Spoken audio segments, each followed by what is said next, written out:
So in a plantation farm in Costa Rica, 1 acre, okay, so 1 acre is 400 plants, okay? And I also know that 1 plant is going to give me 3.5 pounds of coffee. So this is the information the problem gives me. And then the question is in 1.2 acres. In 1.2 acres, how many coffee will there be? So how much coffee? So I'm thinking, excuse me. I'm thinking proportions. So let me see what I'm going to have to set up. So 1.2 acres will give me how many pounds of, I'll abbreviate C as coffee. So on this side, I know I need to have acres over pounds of coffee.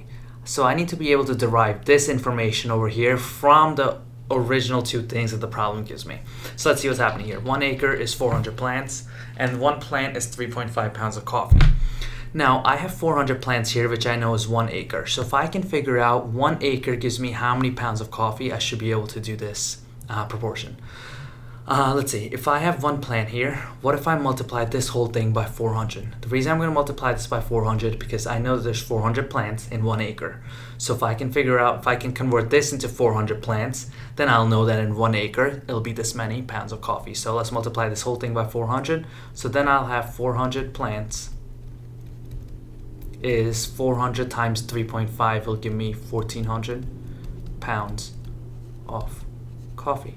So now check out this. I know that 1 acre is the same thing as 400 plants, and 400 plants is the same thing as 1,400 pounds of coffee. So from there, I derive 1A, which is 1 acre, equals 1,400 pounds. Because all of this has to be the same, then all of this has to equal each other. So now I know that 1 acre gives me 1,400 pounds of coffee. Now I have a proportion that I can solve. So 1,400 times 1.2 will give me 1680. So that's 1680, and then 1 times x will just be x. So final answer being x equals 1680. Answer choice D.